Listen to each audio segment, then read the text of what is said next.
I'm appealing to my age mate, Uhuru Muigai Kenyatta, to call it a day in politics. I was born 3 weeks ahead of President Obama. I was born 3 months ahead of President Uhuru Muigai Kenyatta. If you count 16th Sunday 16th July, Pumwani Maternity, Sunday 16th July 1961, Pumwani Maternity Hospital. If you count 3 weeks from the day I was born, you'll find that that is the day when Obama was born in Hawaii, somewhere, is it 5th August 1961. Uhuru was born in October 1961 at Aga Khan Hospital in Nairobi. I am 3 weeks older than Obama. I am 3 months older than Uhuru. And I am the president of hustlers worldwide. So wale walizaliwa 1961, sisi zote ni president. President JI-TENGE wa mahustlers, President Obama wa US, President Uhuru Muigai Kenyatta wa Kenya. Any profession is like football or even athletics. It's like sports. When will Kemboi retire from running?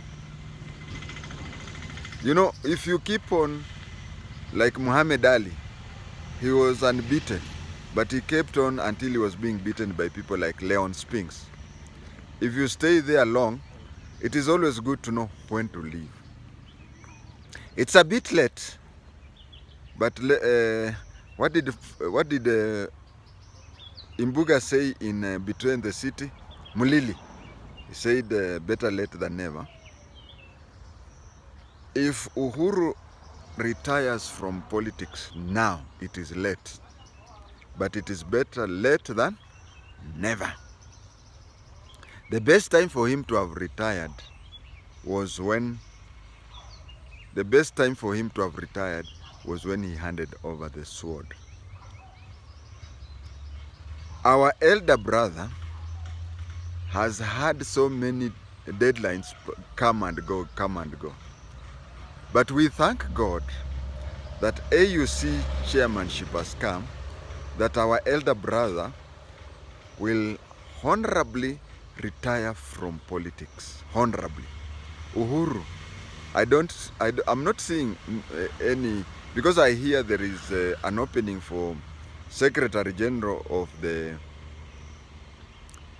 Commonwealth, and there was a time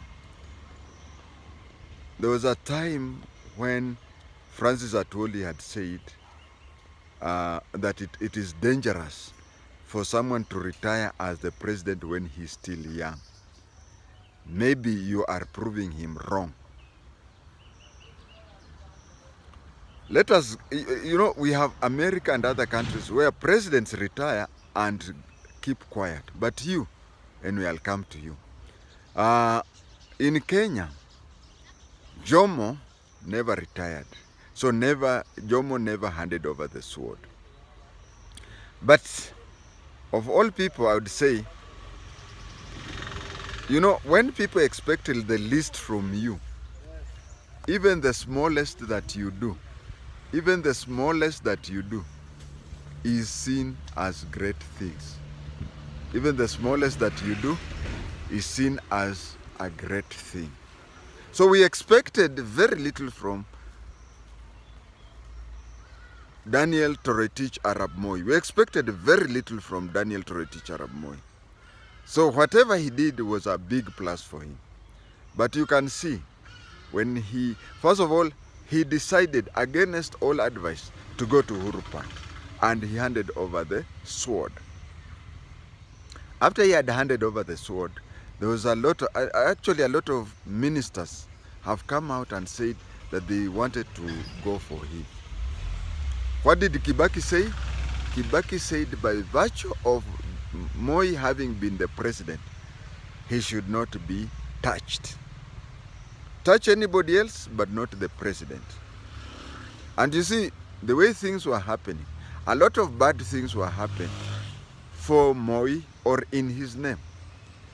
It is even possible that 75% of what was done in his name without even his knowing or anything, or even being a beneficiary. But it was very hard to differentiate things. That is why a lot of things just went that way, because Mwai Kibaki ordered that anything that touches on Moi should not be done. But anyway, we are talking about Moi. What did Moi do? Every time, he even publicly said that this is an African country. And in an African country, a retired president has to be very, very careful. Moi was the worst president Kenya will ever have. But if we come to ex-presidents, I think it is even possible to say that he was a better ex-president than Mwai Kibaki. But you see, Mwai Kibaki was a good ex-president because of his nature. And Moi was a good ex-president because Moi was a good ex-president because he went a long way to try and behave like an ex-president. There's a lot of things that a lot of people would have wanted to touch Moi, including the house in Kibra. But Kibaki went the extra mile to protect not only Moi as an individual, but the ex-presidency as an institution, which my age mate, Uhuru Muigai, is out to spoil. But I'll come to that. So Moi is the first ex-president we ever had. The next one we had, the second, was Mwai Kibaki. I'm very sure, you see, he was elderly, he was sick and whatever. But when he retired, he still had the normal mental and physical functionalities.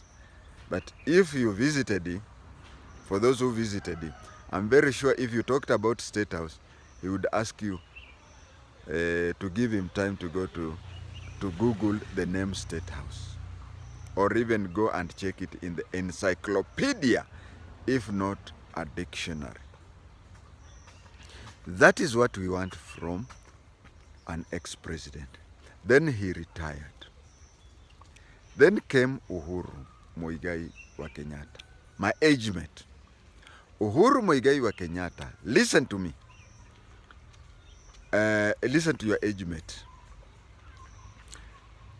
Uhuru Muigai Kenyatta has duties as a peace ambassador in various places in the region. That one, he gets an A-.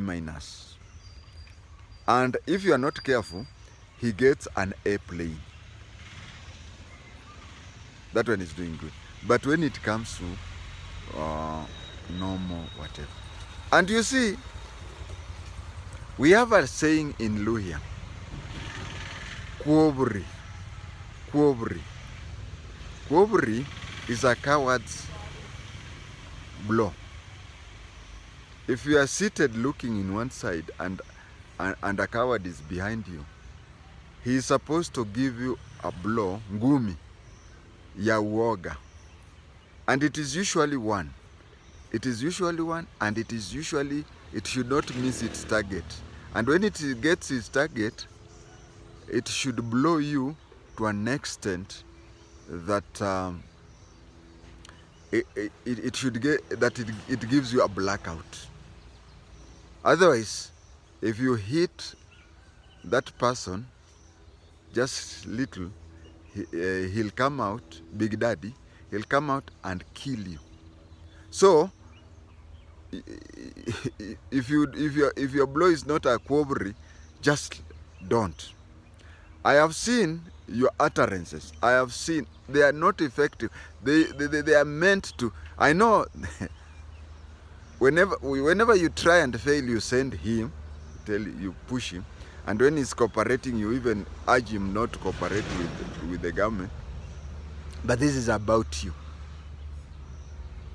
Some of the utterances you made, they do not even move a leaf. I know, as an intelligence officer, whatever you say and do is meant to have a certain constituency of people go out and then even external people go out and say that the ex-president is being mistreated. So far, what you have done and said have been ineffective. The nearest place where you came to getting sympathy, both internally and externally, was when your son, Jomo Kenyatta, was surrounded and they wanted to withdraw his firearms. That is the nearest you ever came.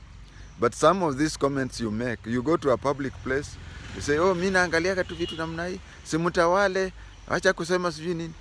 Those are, it's like a featherweight hitting a super heavyweight a blow in the stomach.